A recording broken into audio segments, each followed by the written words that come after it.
Et notre premier visage, c'est celui d'Aurélien Rousseau. Ouais, désormais ancien ministre de la Santé, il a démissionné après le vote du projet de loi immigration, remplacé en intérim par Agnès Firmin-Le Bodo. Et on apprend, Laurent, qu'une autre ministre a présenté sa démission aujourd'hui, qui a été refusée. Bah oui, j'ai envie de dire pas de bol, parce que la sienne, elle n'a pas été refusée à monsieur Rousseau. Peut-être que s'il avait su que d'autres proposeraient, enfin il savait d'ailleurs que d'autres envisageaient de démissionner, mais s'il avait su que d'autres verraient leur démission refusée par madame Borne ou par le président de la République Emmanuel Macron, il aurait réfléchi à 2 fois. Comment on explique ça? Et alors, pardon, il y a un troisième cas que je voudrais évoquer, après je vous laisse la parole, c'est celui de la ministre de la Culture. Elle aussi, on avait envisagé sa démission.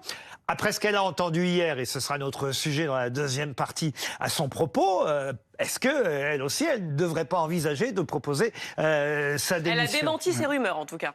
Qu'est-ce que vous en pensez, Morin? Il a eu le courage de ses idées, voilà, de manière indéniable. Mais là, on parle du ministre de la Santé. Oui, bien sûr, Aurélien Rousseau. Mais il a eu la bêtise de la surestime de lui. C'est-à-dire qu'il est complètement inconnu. Personne ne sait qui est Aurélien Rousseau. Oui, mais il est fidèle à ses convictions. Il n'a rien imprimé au ministère de la Santé. Et le problème de cette démission, c'est que finalement, par cette démission, il s'est auto-consumé. Cette démission n'imprimera pas, tout comme lui n'a pas imprimé au ministère de la Santé. Est-ce que c'est pas courageux d'être fidèle à ses convictions? Mais c'est peut-être courageux, mais c'est très bête. Parce que quel impact cela va avoir dans la suite de la politique? Ça va n'avoir strictement aucun impact. Il y a l'estime pour soi déjà, oui, c'est mais important. attention. Et puis en plus, faut pas, je sais pas, il faut pas toujours penser la politique en termes de représentation médiatique et de représentation publique. Parfois, on s'engage en politique parce qu'on croit en des choses et on refuse de s'y engager quand ça convient plus à ce qu'on croit, parce qu'on a envie de dormir tranquillement avec soi-même la nuit. C'est important de croire, mais quand on participe au combat politique, on a quand même envie de réussir à faire gagner ses idées. Oui, alors moi je crois qu'on est un peu généreux quand même là avec Aurélien Rousseau. C'est Aurélien d'ailleurs, vous voyez, j'ai même oublié son prénom. C'est pas Sandrine. Si, c'est Aurélien. Aurélien Rousseau, parce que il faut savoir que dans quelques temps, la question de l'AMAE allait venir sur le tapis. L'aide médicale d'État. Voilà, l'aide médicale. Donc il aurait ce dossier à traiter où il aurait été très mal à l'aise selon le mot du président.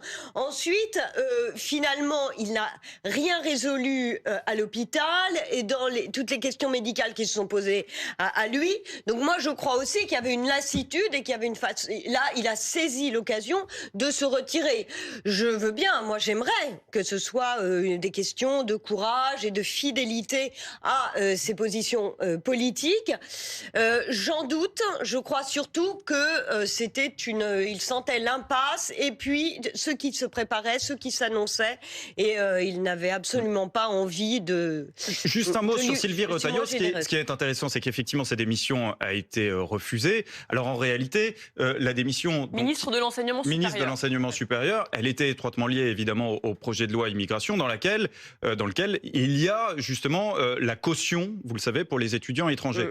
Emmanuel Macron s'est dit hier fermement opposé. Il l'a rassuré en fait. Donc évidemment, là il y a une cohérence si vous voulez. Elle a été rassurée par les propos du président de la République. Oui, puis que le Conseil constitutionnel va revenir sur ce point, donc... Oui, alors en même temps, pardon, mais quand on propose sa démission, je ne comprends pas d'ailleurs qu'une fois qu'elle est refusée, on peut quand même démissionner. C'est pas parce qu'une démission... Quand on a vraiment envie de démissionner, qu'elle soit refusée ou pas, une démission, on démissionne. Enfin, et Gérald Darmanin est resté aussi après avoir présenté la sienne. Ça, je dois dire, sur les coulisses de la politique qui m'ont toujours fait rire. Un deuxième visage, celui de Donald Trump. Parce que la Cour suprême du Colorado a déclaré Donald Trump inéligible à la présidence en raison de ses agissements lors de l'assaut du Capitole. Et oui, exactement. Le 6 janvier 2021, cette prise d'assaut du Capitole pose encore pas mal de problèmes quand même à Trump. Ça commence en tout cas par le Colorado. Moi, ce que je ne comprends pas, et peut-être qu'autour de la table vous saurez me répondre, c'est comment le Parti républicain a encore espoir de gagner avec lui. Alors, je sais que les sondages lui sont favorables, mais Laurent, il va y avoir pas mal d'obstacles à franchir d'ici la présidentielle américaine. Il faut bien comprendre la mentalité américaine. Le Parti républicain, c'est un parti qui est profondément anti-système et qui gagne à chaque fois, justement, qu'il est accusé, finalement, par le système qui est accusé d'être, finalement, dans la main des démocrates aux États-Unis. Et c'est la raison pour laquelle, là, il a d'ailleurs... Il vient de lancer, juste, j'apporte cette cette précision, il vient de lancer une levée de fonds, justement, suite à la décision de justice du Colorado. Rokhaya Je Diallo. ne pense pas que le Parti républicain soit anti-système en lui-même, mais Donald Trump a réussi à s'imposer au Parti républicain, y compris aux candidats traditionnels du Parti républicain, en ayant cette posture. Et c'est son électorat, en fait, qui se nourrit de l'idée que le système rejette Donald Trump et ne cesse de le condamner. Et donc, cette condamnation supplémentaire, qui n'a de valeur que sur l'État du Colorado, va construire, en fait, le récit d'un Donald Trump qui est justement, challengé, défié par les institutions qui ne voudraient pas de lui. Mais je crois vraiment que les Américains qui le soutiennent ne sont absolument pas sensibles à ces condamnations, au contraire. Oui, au Trois mots, contraire. Bérénice. Effectivement, au contraire, c'est que toute condamnation confirme le fait que Donald Trump soit le candidat anti-système et ne peut qu'apporter du soutien. Donc, je crois que c'est ce qui explique effectivement le soutien du Parti républicain. Vous le soutenez à valeurs actuelles, Donald Trump? Il va très largement profiter de cette énième casserole judiciaire. Il en profite, il se victimise et de toute façon, il écrase la concurrence au sein du Parti républicain. Et il ne faut pas oublier non plus que dans le camp d'en face, Joe Biden est très âgé. Il est lui aussi très disputé dans son propre camp et il peut aussi s'écloser. Ils n'ont que 2 ans de différence, en fait, avec Donald Trump. Et ça se voit. C'est ça le problème, c'est que ça se voit.